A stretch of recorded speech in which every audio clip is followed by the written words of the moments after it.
ब्रिजमोहनपुर नाम के एक गांव में लोग काफी शांति से रहते हैं। उनका कारोबार होता है आसान और लोग होते हैं काफी साधारण। उसी एक सुबह की पहली रोशनी में नीम के पेड़ के नीचे वाली बेंच जहां हर कोई बैठता है, पर इस चमक के साथ आया होता है एक कड़वा सच। रामू वहीं से निकल रहा होता है और जब उसकी नजर पे ये लिखावट पड़ती है तो वो बेचारा कंफ्यूज होता है थोड़ा। ये बेंच को क्या हो गया? नया पेंट और यहाँ लिखा है वीआईपी रिजर्व्ड। अच्छा लग रहा है ना? नई बेंच नए लोगों के लिए। पर पर ये बेंच तो सब लोगों के लिए थी। हर शाम हम सब यहाँ बैठा करते थे। मास्टर जी ने यहीं पे पाठशाला शुरू की थी। अब नहीं बैठोगे। तुम जैसे लोग सिर्फ मिट्टी लाते हैं यहाँ पे। बेंच का नया पेंट खराब कर दोगे अपने पसीने और धूल से। क्या मिट्टी क्या पसीना, हम लोग तो मेहनत से जीते हैं। ये जगह तो सबके लिए बनी है ब्रिजलाल भाई। यहाँ सब बैठना छोड़ो, ये सब बातें छोड़ो रामू। जमाना बदल गया है। अब इज्जत मिलती है पैसों से, कपड़ों की सफाई से और किसकी जेब में कितना है उससे। तुम्हारे जैसे लोग इस चमच के लायक नहीं है। लेकिन ये तो गांव का चौक है, इस पे सबका हक है।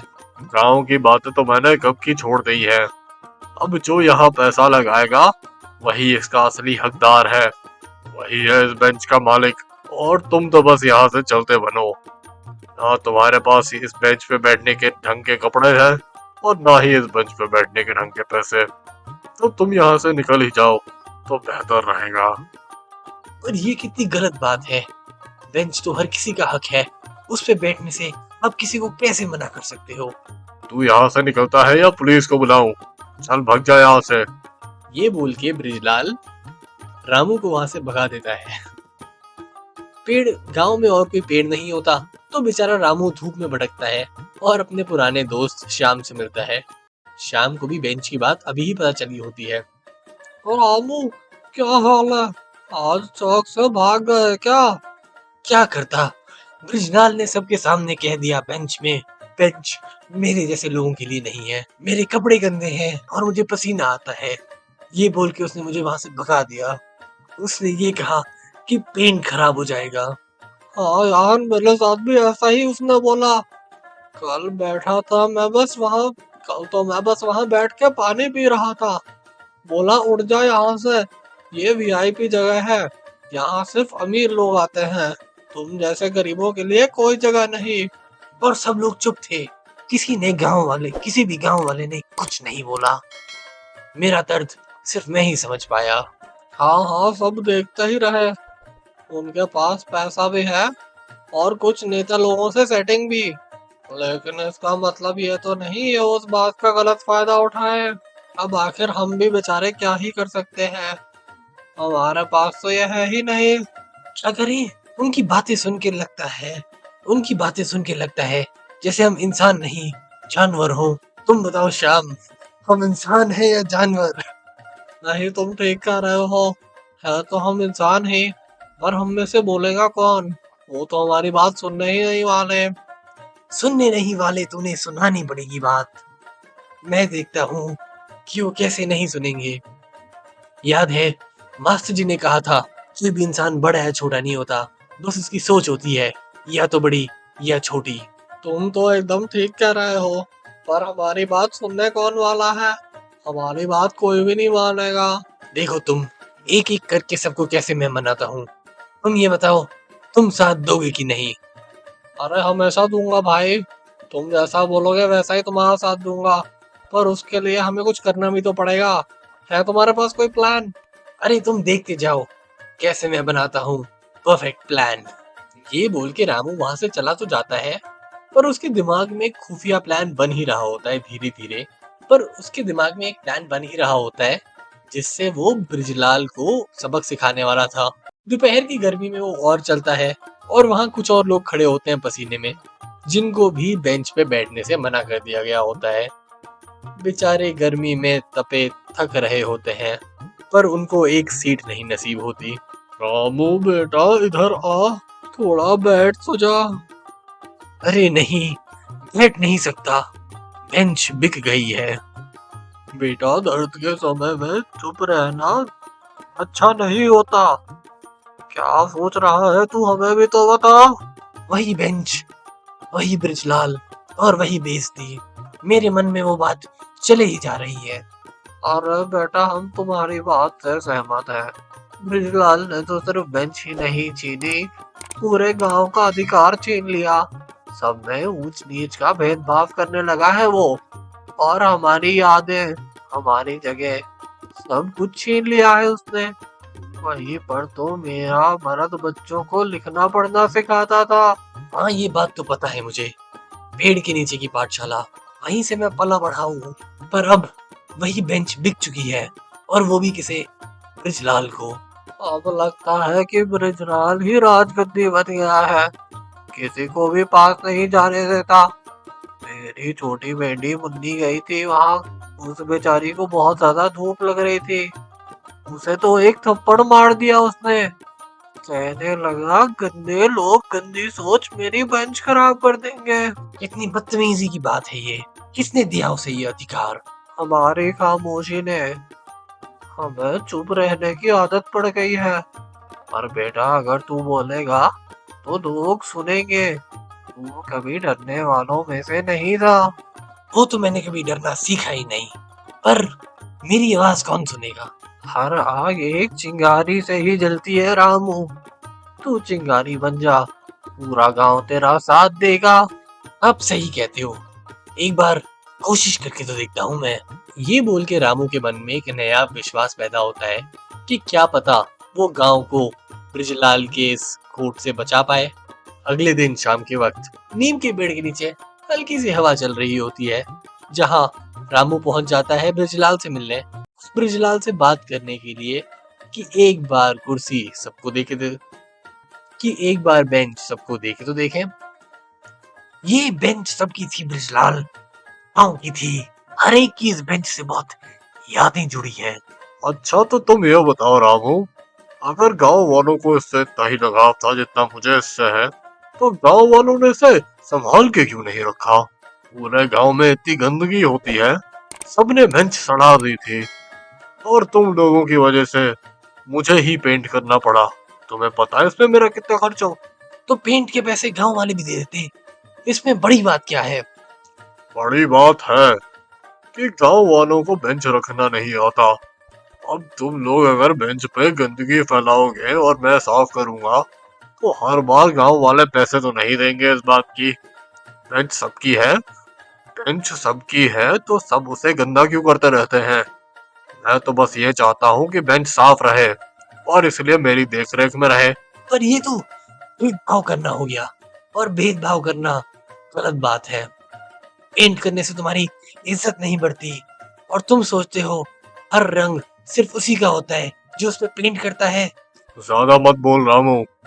अगर बेंच पे बैठा है तो पैसा दो चुपचाप, वरना चलते बनो। तुम लोगों की जगह यहाँ नहीं है। तो क्या तुम जैसे लोग डिसाइड करेंगे कि कौन बैठेगा इस बेंच पे? जो पैसे देता है वही बैठता है, ये बात साफ है। इसे अपने मन में बैठा ले, और अगर मेरी बात समझ नहीं आई तो मैं अगले दिन तुझ पे ट्रक चलवा दूंगा। फिर हो जाएगा दूध का दूध और पानी का पानी।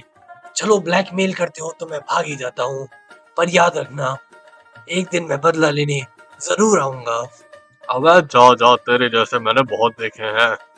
तुम लोग बेंच को सिर्फ गंदा करना जानते हो, और मैं बेंच को साफ रखना, इसलिए मैं रहता हूँ बेंच पे बैठने के लिए पैसे। ये बोल के ब्रिजलाल बेंच को सिर्फ अमीर लोगों के लिए रखता है। उसके मन की बात साफ होती है, और अब गांव वालों को भी पता होता है कि रामू जैसे लोगों को दबा दिया जाएगा अगर वो लोग ब्रिजलाल की बात ना सुने। गांव में शांति फैल जाती है, और फिर से बात यही होती है कि अब बेंच पे जो बैठेगा वो देगा पैसे।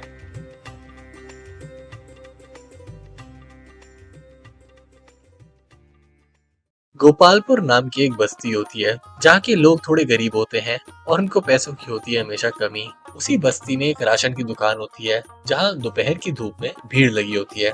गोपाल एक कमजोर सी थाली लेके लाइन में खड़ा होता है। मुंशी हरिराम, गांव का राशन डिस्ट्रीब्यूटर, हमेशा की तरह अमीर लोगों को भर के बोरा दे रहा होता है, और गरीब लोगों को आधा आधा। नमस्ते मुंशी जी, अम्मा की तबीयत ठीक नहीं चल रही है। 2 दिन से बिस्तर पर पड़ी हुई है। कुछ भी नहीं बना घर में। जरा आज पूरा राशन मिल जाता तो बहुत अच्छा होता। अब भला अम्मा की बीमारी भी राशन की दुकान की जिम्मेदारी है क्या? तो पहले भी आया था ना। अब फिर सेम कहानी। लोगों का टाइम बर्बाद मत कर। चल निकल यहाँ से। मुंशी जी, मैं झूठ नहीं बोल रहा। पिछले हफ्ते भी आधा राशन दिया था। उसी से गुजारा किया है। अब और संभालना मुश्किल है। आपने तो सेठ जी को 2 बोरी दी है। उनके घर में तो सिर्फ 3 लोग हैं। सेठ जी टैक्स भरते हैं, गांव की उन्नति में योगदान करते हैं। तू क्या करता है? दिन भर इधर उधर घूमता रहता है बिना काम के। मैं काम ढूंढ रहा हूँ, पर आपका तो फर्ज है कि आप सबको बराबर राशन दें। गरीबों के साथ ऐसा भेदभाव क्यों? तू मुझे फर्ज सिखाएगा? ये राशन मेरी जिम्मेदारी है और मैं जानता हूँ किसको कितना देना है। अब ज्यादा बकवास मत कर। मुंशी जी, हम भी तो इंसान ही हैं। पेट तो सबका होता है, भूख सबको लगती है, अमीर हो या गरीब। चल लाइन से हट। तेरे जैसे रोज आते हैं, कल कोई नई कहानी लेके आ जाएगा। अच्छा नाटक करता है तू। ये बोल के मुंशी हरिराम गोपाल को वहां से भगा देता है। बेचारा गोपाल फिर से आधा राशन लेके घर वापस जाता है। घर जाते जाते एक छोटी सी छतरी के नीचे गोपाल और उसका दोस्त राजू बैठकर बातें कर रहे होते हैं। राजू के पिताजी, जो कभी हरिराम के साथ काम करते थे, अब बीमार हैं और उस बेचारे को भी आधा राशन मिलता है। भाई, आज फिर मुंशी जी ने सिर्फ आधा राशन दिया। अम्मी रोटी के बिना ही सो गई कल। पास में कुछ भी नहीं बचा। मेरा भी हाल अलग नहीं। दादी की तबीयत खराब है। डॉक्टर ने कहा है कुछ दिन प्रोटीन वाली चीजें खिलाओ। मैं राशन लेने गया तो मुंशी जी ने मुझे भी कहा, तू कुछ ज्यादा ही बोलता है। आधे चावल देके बोलता है यही मिलेगा सबको। पर तुम्हारे पिताजी तो हरिराम के पास काम करते थे। उन्होंने तो हमेशा समर्थन किया है उनका। हाँ, सोचा था सिस्टम ठीक है। सोचा था मुंशी जी ईमानदार हैं। पर जब खुद पे बीती तो समझ आया ये सिर्फ अपनों के भले के बारे में सोचते हैं, दूसरों के बारे में बिल्कुल नहीं सोचते। तो क्या करें? चुपचाप सहते रहें क्या? नहीं, तू लड़ रहे गोपाल। तेरे जैसे किसी को एक ना एक दिन तो खड़ा होना ही पड़ेगा। हर बार चुप होते रहे तो कुछ सही नहीं हो पाएगा। पर मेरे बोलने से क्या होगा? हर कोई तो डरता है उनसे। शायद कुछ ना हो, पर कम से कम सच बोलने से बात तो बढ़ेगी। तू एक काम कर, डर मत और तू जाके बोल ही दे। सही कह रहा है यार तू। कब तक सहेंगे हम ऐसे? गांव में हर किसी के पास पहले पूरा राशन आता था और अब देख आधे राशन पे जी रहे हैं। क्या पता यही करने से तेरा सही वक्त आ जाए। बस हम हिम्मत बनाए रखेंगे तेरे लिए। राजू से बात करने के बाद गोपाल को थोड़ा हौसला तो आता है कि उसको सही कदम उठाना चाहिए और लोगों से बात करनी चाहिए। गोपाल जाता है गांव के कुएं के पास, जहां सारी महिलाएं पानी भरने आती हैं। गोपाल बाल्टी लेके खड़ा होता है। वहां एक महिला शांति उससे बात करने लगती है। अरे गोपाल बेटा, परेशान लग रहे हो, सब ठीक तो है ना? क्या बताएं दीदी, राशन लेने गया था, फिर वही आधा मिला। अम्मा की तबीयत भी खराब है और मुंशी जी को कोई फर्क नहीं पड़ता। वो हरिराम गरीबों से सबसे ऐसी बात करता है। मैं भी रोज देखती हूँ। कल सीमा की माँ आई थी, बेचारी के घर में सिर्फ 2 रोटी बची थी, फिर भी हरिराम ने उसे डांट दिया। सब चुप रहते हैं, कोई कुछ बेचारा बोल नहीं पाता। भूख इंसान को कमजोर बना देती है, आवाज दबा देती है। लोग बोलना चाहते हैं, डर जाते हैं, सोचते हैं कि कुछ बदलेगा ही नहीं। पर कुछ तो करना पड़ेगा। हर घर में दुख है, लेकिन कोई बेचारा बोलता ही नहीं। मुंशी जी से सब डर जाते हैं। तुमने बोलना शुरू किया है ना, ये भी कुछ कम नहीं। कभी कभी एक आवाज पूरे गांव की आवाज बदल देती है। क्या आपको लगता है कोई मेरी बात सुनेगा? शायद या शायद नहीं। पर अगर लोग कुछ बोलेंगे नहीं तो हरिराम मुंशी जी जैसे लोग हमेशा ही चलते रहेंगे। तुम्हारे जैसे लोग ही कहानी बदल सकते हैं। मैं कोशिश करता हूँ दीदी, आपका आशीर्वाद बना रहे। ये बोल के गोपाल वहां से निकल जाता है। अगले दिन मंदिर के सामने शाम के वक्त गोपाल मुंशी हरिराम से फिर से मिलता है एक बार। आज उसके चेहरे पे डर नहीं, बस थोड़ी थकान होती है। मुंशी जी, एक बात करनी थी। इस बार चुप नहीं रहूंगा। अरे भाई, अब क्या हो गया? अम्मा अभी भी बीमार है क्या? आप सबको आधा राशन देते हो, गरीबों के साथ भेदभाव करते हो, सेठ जी को बोरी भर के देते हो और हमारे लिए सिर्फ आधी मुट्ठी भी नहीं। ये कौन सा इंसाफ है? अबे तू मुझे सिखाएगा इंसाफ? मुझे पता है किसकी जरूरत कितनी है और क्या है। तू बेकार में हंगामा मत कर, वरना तुझे भी ठिकाने लगाना पड़ेगा। हंगामा नहीं मुंशी जी, सच कह रहा हूँ। आपके कारण गांव के बच्चे भूखे सो रहे हैं। लोग चुप हैं, इसका ये मतलब नहीं कि वो समझते नहीं क्या चल रहा है। तो जा फाइल कर दी कंप्लेंट, देखते हैं क्या होता है। सिस्टम भी मुझे जानता है, तेरे जैसे हजार आए और गए। शायद सिस्टम नहीं सुधरेगा, शायद कुछ नहीं होगा, पर कम से कम मैं खुद से झूठ तो नहीं बोल रहा। तू बेकार आदमी है, तुझ में दम होता तो तू कुछ बन जाता। ये ड्रामा बंद कर और चल जा यहाँ से। एक दिन सब बोलेंगे मुंशी जी, तब आप जैसे लोग चुप हो जाएंगे। तब की तब देख लेंगे। अभी निकल यहाँ से। मैं तो बोलूंगा और देखना, एक दिन पूरा गांव भी बोलेगा। ये बोल के गोपाल वहां से चला तो जाता है, पर सिस्टम पूरा मुंशी जी के साथ ही होता है। ना गांव में कुछ बदलता है और ना ही गरीबों को राशन मिलता है ढंग से।